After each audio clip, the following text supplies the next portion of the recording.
Jadi ya, seperti judul video ya, gue akan membahas daily driver gue yaitu Microsoft Surface Go 2 ya. Jadi ini tablet yang jadi daily driver gue. Kalau kalian tanya kenapa, ya ini dia, kita akan bahas di video ya. Cuma pertama-tama tentunya kita bahas dari awal dulu, dari detail dan desain dan segala macamnya. So let's go, jangan lupa subscribe Chizuhedo kalau kalian perlu info-info mengenai teknologi yang jarang ada ya. Gue juga tentunya buat ini karena memang waktu gue ngecek dulu ya, waktu mau beli, itu memang jarang orang buat reviewnya. Dan ini akan gue buat sekarang, apakah Surface Go 2 masih worth it di tahun 2025? So, let's check it out. Jadi ini dia tampilan Surface Go 2 saat dihidupin layarnya ya. Jadi disclaimer dulu, gue beli laptop ini bekas, kok laptop sih, tablet ini bekas gitu ya. Waktu itu gue beli di harga 2,8 juta dengan spek Intel Core M3 Gen 8 ya. Jadi ya kira-kira kayak gitu, kalian bisa cari lebih lengkapnya speknya di web aja. Yang jelas gue beli bekas di harga 2,8 dan kita akan ngomongin bareng-bareng apakah worth it di harga 2,8 dan ini sebenarnya tablet atau laptop ini tuh untuk siapa. Oke, pertama tentunya yang paling kelihatan ya akan kita bahas tentunya dari segi desain ya. Sebenarnya desain wise ini solid banget ya, untuk material yang dipakai ini solid banget. Gue zoom dikit ya. Nah, jadi seperti yang kalian lihat ini full aluminium dia tabletnya, jadi lumayan untuk nyerap panas, bukan nyerap panas sih, apa ya istilahnya ya. Untuk ngalokasiin panasnya dia bagus karena mengingat laptop ini juga fanless gitu kan ya. Dan build-nya benar-benar premium banget. Ya, premium banget. Ya, tentunya karena gue beli bekas ya, gue zoom out.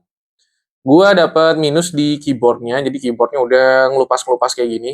Harusnya sih kalau kalian belinya dapat lumayan bagus ya, mungkin bisa lebih bagus lagi. Cuma karena gue ya udahlah nggak terlalu merhatiin dan jadinya kayak seni juga gitu ya. Nggak seni sih sebenarnya, tapi ya ini keyboardnya itu ya udah ngelupas-ngelupas di harga 2,8. Gue masih sangat-sangat maafkan selama semuanya berfungsi normal ya. Ini jadi keyboardnya dan trackpadnya semua lancar dan normal. Jadi sedikit penjelasan dulu, ini merupakan tablet ya teman-teman, jadi bentuknya tablet kayak gini ya, tablet. Dan ini detachable by the way ya, keyboard dan tabletnya ini bisa dilepas, ini tabletnya nggak nyatu ya, gue coba lepas bentar. Nah jadi gini kira-kira tampilannya ya, dia pakai pogo pin kayak gini, gue zoom dikit. Ya dia pakai pogo pin kayak gini, jadi untuk connect-nya ya gampang, lu tinggal slap kayak gini. Belakangnya ini ada stand-nya gitu loh, kayak untuk naruhnya. Nah jadi kayak gitu.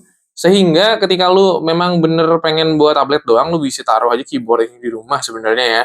Jadi lu bisa pakai touchscreen-nya dengan normal gitu, karena dia udah touchscreen tentunya seperti yang kalian tahu ya. Jadi ini kalau kalian lihat ya. Nah jadi ya dia modelnya yang kayak gitu. Jadi disclaimer, beberapa orang mungkin nggak cocok dengan model kayak gini, tapi sebagian besar orang juga ada yang suka. Kalau gue sih tengah-tengah ya. Gue sebenarnya prefer yang clamshell, tapi karena waktu itu gue dapetnya di harga yang cukup affordable, lagi-lagi 2,8, dan gue tertarik untuk nyobain juga ini laptop gitu ya. Nah udah soal desainnya, kalau desain gue bisa bilang sih sangat-sangat cakep. Lu bawa kemana-mana juga keren gitu ya, logo Microsoft-nya sangat-sangat oke menurut gue, mengkilap-kilap gitu ya. Ya nggak kalah lah sama brand Apple ya gitu ya. Untuk segi desain sih ya cakep ya. Nah sekarang kita akan langsung aja bahas, setelah desain kita akan bahas layarnya pertama ya. Tentunya untuk resolusi layar dia maksimal di Full HD ya, 1920 kali 1080 di sini. Sorry, ini 1280 ya, karena dia bukan 16:9 tapi dia 16:10 kalau nggak salah ya. Jadi dia lebih agak tinggi gitu. Dan ini gue nggak tahu dia berapa persen sRGB ya, gue juga lupa ngeceknya. Bentar gue coba cek dulu. Ya, ternyata dia di 100% sRGB. Jadi ya memang warnanya cukup cakep juga, emang pop up lah, dia cukup pop up ya. Nih kalau gue terangin ya, udah maksimal terangnya ya. Nih kalian bisa lihat detailnya, memang oke warnanya ya, dipakai buat nonton kayak gitu-gitu enak lah. Oke lanjut, setelah layar gue bahas keyboardnya sedikit ya. Keyboard dan trackpad menurut gue standar aja ya, nothing special. Mungkin bagi beberapa orang nggak enak karena ini ya tentunya dia detachable ya, jadi karena detachable dia feel-nya tentunya tidak akan seenak keyboard yang udah nempel di laptopnya langsung. Cuma kalau gua boleh jujur sih ya usable nggak yang ngeselin gitu. Ada backlit-nya juga 3 tingkat ya, kalian bisa atur. Trackpad-nya juga enak dan intuitif ya. Apa ya, kayak ya meskipun dia detachable gini ya, masih intuitif, dan Windows Precision Driver-nya juga udah ada, jadi enak untuk manuver-manuver meskipun pakai trackpad. Lagian kalau misalkan kalian nggak suka ya tinggal touchscreen aja juga aman ya. Ini layarnya udah touchscreen gitu ya. Jadi ya lu mau kalau nggak suka pakai trackpad tinggal touch aja layarnya. Jadi simple. Menurut gua salah satu yang bagusnya dari si tablet ini adalah ini kameranya. Ini webcamnya menurut gue sangat-sangat cakep ya untuk harga 2,8 lagi-lagi gue beli. Lu bandingin sama laptop zaman sekarang pun ini masih sangat-sangat bagus dan dia ada dua kamera ya, ada kamera depan juga kamera belakang. Jadi ini bisa diganti ini flip. Nah, ini pakai kamera belakang nih. Nah, tuh ada kamera belakangnya juga. Jadi ya namanya juga tablet ya, ada kamera depan. Sorry agak berdebu ya. Jadi ada kamera depan dan belakang dan kamera depannya menurut gua oke. Jadi buat misalkan lu Zoom meeting kayak gitu-gitu ini menurut gua cakep banget sih ya untuk Zoom meeting terus video call kayak gitu-gitu ya. Ini sangat-sangat oke untuk hasil kameranya ya good job lah ya Microsoft Surface ya. Nah, mengingat memang ini tablet ya low end ya termasuk ya harga 2,8 juga. Jadi speknya memang rada kentang sedikit ya menurut gua M3 8100Y dengan RAM 8 GB dan juga lu dapat SSD 128 di versi yang ini yang versi gua ya. Nah, performance-nya ini cocok untuk apa, Bang? Gitu kan sebenarnya kan. Nah, kalau gua sih pemakaiannya untuk misalkan gua buka-buka dokumen, Excel, Word, Google Docs, browsing, kayak gitu-gitu masih aman. Terus nonton YouTube juga, nonton Netflix juga masih aman. Ini gue jalan di 4K by the way ya, pakai Microsoft Edge tapi ya. Jadi sebelumnya gue pakai Windows 11 dan itu lumayan laggy kalau muter video 4K. Cuma gue downgrade ke Windows 10 dan menurut gue cukup smooth juga ya. Meskipun ya tentunya pasti kalau kita klik kayak gini beberapa ada loading sebentar gitu ya. Ini juga pengaruh internet dan juga ya setelah loading dia lancar lagi aja. Ini jalan di 4K ya by the way tuh ya. Dan masih bisa lu pakai buat nonton YouTube atau Netflix 4K dan enak juga ya karena dia tablet jadi lu bisa lepas aja keyboard ini gitu ya.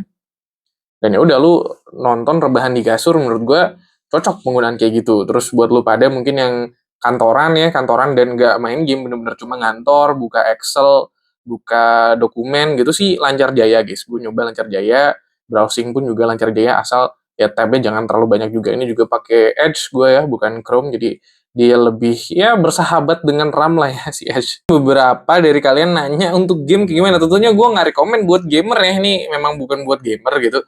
Cuma kalau gue tes sih buat main game yang enteng-enteng atau game indie gitu yang dua dimensi kayak gini, Castle Crasher contohnya, ini masih smooth sih. Ini kayaknya dapat di atas 30 harusnya bahkan mungkin 60. Gue nggak ada counter FPS, tapi gue lihat sih di mata gue ini smooth banget. Harusnya di atas 30 lah pokoknya ini ya.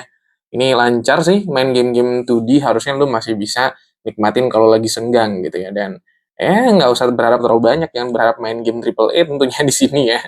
Tapi game 2D kayak gini atau mungkin game online jadul kayak Point Blank kayaknya masih bisa harusnya ya. Terus untuk baterainya gimana Bang? Nah ini karena gue dapatnya unit bekas ya tentunya baterainya tidak semaksimal saat pertama. Ini aja 94% gitu ya. Dia bisa tahan cuma 2,5 jam untuk kerjaan ringan ya. Nggak aja lu 3 jam lah gitu ya kalau 100% ya pakai ngantor gitu. Jangan lupa bawa chargernya. Chargernya gue lupa sih ada di kamar. Jadi ya chargernya juga ya nggak begitu gede lah sebenarnya ya kayak charger HP gitu.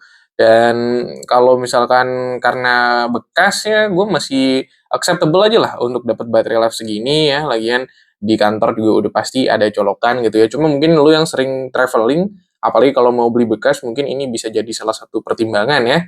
So, itu dia review singkat Surface Go 2 Indonesia ya di tahun 2025. Dan kesimpulan dari gua, tablet ini kalau kalian nemu di harga yang murah kayak gue dapatnya di 2,8. Menurut gue masih worth it untuk orang-orang yang memang ya nggak butuh workload yang terlalu berat. Contohnya kayak office gitu ya, kayak lu misalkan guru gitu ngajar atau lu pelajar mungkin ya. Ini masih sangat-sangat oke, atau lu pengen nyari device kedua untuk lu pakai nonton Netflix segala macem, ini sangat-sangat oke banget sih guys ya. Di harga gue dapat lagi-lagi 2,8. Worth it-nya banget sih ya untuk di harga segini gitu ya.